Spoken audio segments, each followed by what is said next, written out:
Welcome home, Archivists. You've arrived just as I was cataloging a particularly curious record. Humans have a strange fascination with cats. They worship them, feed them, and build monuments to them.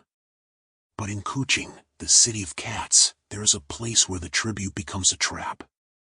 High atop Bukit Siol, inside a fortress that guards the city, sits the Cat Museum. Most see it as a collection of 4,000 trinkets and statues. But when the sun sets, those 4,000 pairs of unblinking eyes begin to look for something fleshy. Today's file belongs to a man named David, who thought he was guarding a museum. He didn't realize he was the one being watched. Sit. Stay.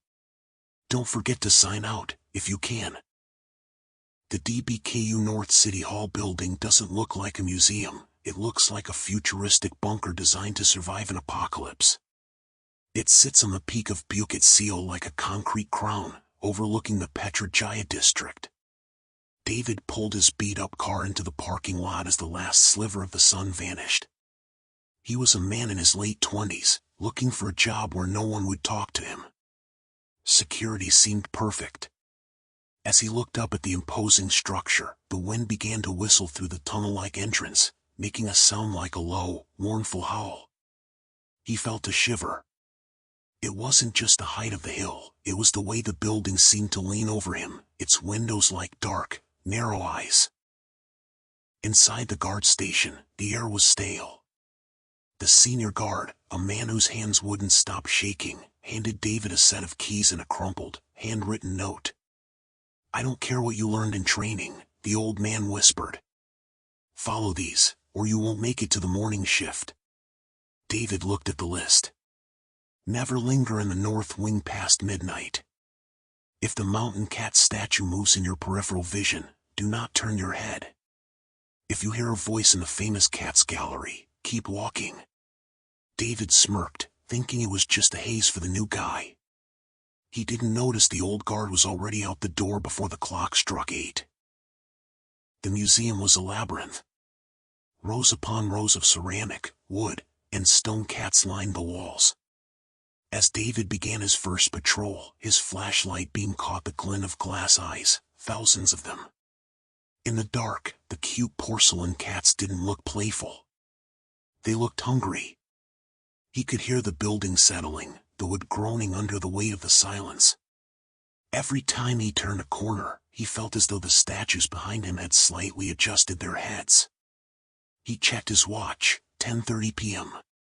The silence of the museum was becoming physical, a heavy pressure that made his ears pop. Midnight arrived with a sudden drop in the building's humming electronics. The north wing felt different, colder, sharper. David remembered the first rule, but his route forced him through the wing. The air smelled of wet fur and old, stagnant earth. His flashlight began to flicker. In the shadows, the larger statues seemed to grow. He passed a display of ancient Egyptian cat mummies, and for a second, he thought he saw the linen wrappings pulse, as if a tiny, desiccated heart had started beating inside. He didn't linger. He moved toward the famous cat's gallery, his footsteps echoing like gunshots on the polished floor. At 2:45 a.m., David reached the center of the museum. There stood the Bornean Mountain Cat, a life-sized, menacing carving of a wild predator. Its wooden muscles were coiled, its claws partially extended. It was beautiful and terrifying. David paused. In the corner of his eye, he saw the statue's ear twitch. His instinct was to whip his head around, but the second rule flashed in his mind: do not look directly at it. He kept his gaze fixed on the wall, but his heart began to hammer against his ribs. The air around the statue was vibrating with a low-frequency hum that he could feel in his teeth. Thump. The sound was heavy, like a large bag of wet sand hitting the carpeted floor. It came from exactly where the mountain cat statue had been standing. David froze. He didn't turn around. He focused on the beam of his flashlight, which was now trembling. The silence that followed was worse than the sound. It was the silence of a predator holding its breath.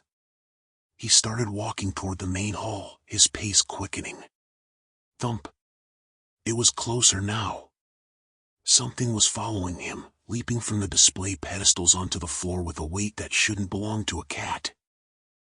The carpeted floor gave way to polished wood as David entered the gallery of cats and art. Now, he could hear it clearly, the sound of long, sharp claws dragging across the floorboards. Scritch. Scritch. Scritch. It was a rhythmic, predatory sound. He imagined the wooden cat statue, no longer rigid, but prowling with a fluid, unnatural grace. He dared not look back. He kept his eyes on the floor ahead, noticing that his own shadow was being swallowed by a much larger, darker shape stretching across the wall beside him, a shadow with pointed ears and a tail that flicked like a whip.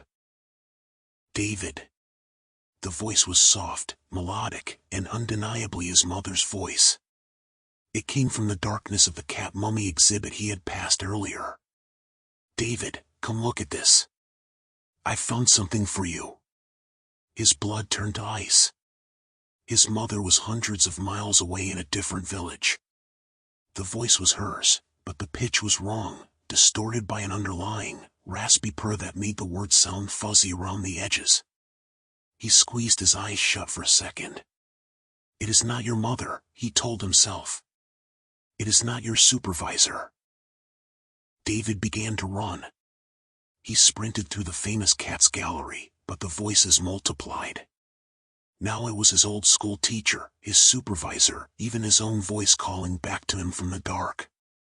The porcelain cats on the shelves seemed to lean forward, their glass eyes tracking his movement with mechanical precision.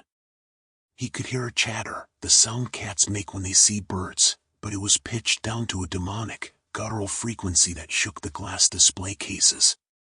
The museum was no longer a tribute, it was a hunting ground, and the 4,000 eyes were cheering for the kill. He reached the long, tunnel-like entrance that led to the heavy main doors. He grabbed the handles and pulled with all his might. They wouldn't budge. They were locked from the outside. He was trapped in the hall of statues. The windows were too narrow, the concrete too thick. He turned around, his flashlight beam sweeping across the darkness. The museum was silent again, but the air was thick with the scent of a wild animal. He was backed against the glass of a large display case, his breath coming in short, panicked gasps. He didn't want to look into the darkness, so he looked at the reflection in the glass of the display case behind him. In the dark glass, he didn't see a ghost or a woman. He saw a shadow, a massive, elongated feline shape with sulfur yellow eyes that glowed with a predatory, internal heat. It was taller than a man, its limbs impossibly long and thin. It wasn't a cat, it was something ancient that had been drawn to the museum's energy and taken the form of its most fearsome occupant. The yellow eyes in the reflection blinked, and David realized the entity was standing right behind him. The temperature in the tunnel plummeted. David's hands turned blue, and he could see his own breath forming thick, white clouds in the air. The presence behind him was so large it blocked out the dim emergency lights. He felt a sudden, heavy pressure on his shoulders, as if invisible paws were resting there. He couldn't move, his muscles were locked in a state of primal paralysis. The mountain cat leaned in, its invisible face inches from his ear. The cold it radiated felt like needles of ice piercing his skin.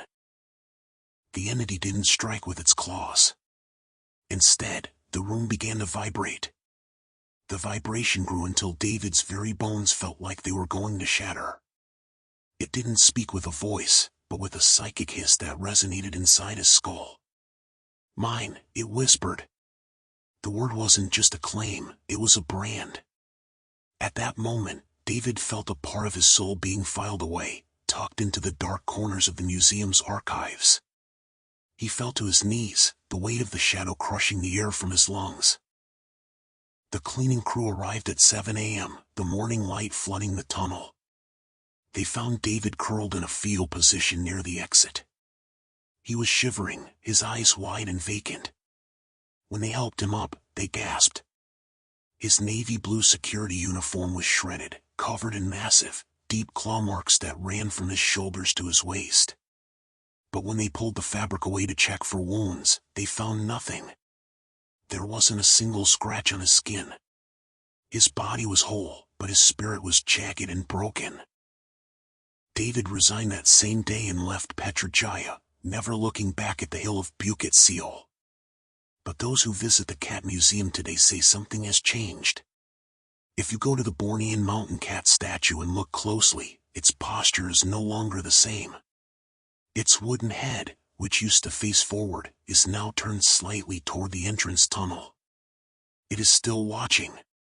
It is still waiting for David, or perhaps someone new, to return to the Fortress of Eyes. A fascinating record, don't you think? David thought he was there to watch the cats. He forgot that a museum is just a library of objects, and objects have memories. On Bukit Siol, those memories are predatory. If you ever find yourself in a place filled with 4,000 eyes, remember David's mistake. Don't look at the reflections. And if you hear your mother's voice in a place she couldn't possibly be, don't answer. You wouldn't want to become a permanent exhibit in my archive, would you? Sleep well, if you can.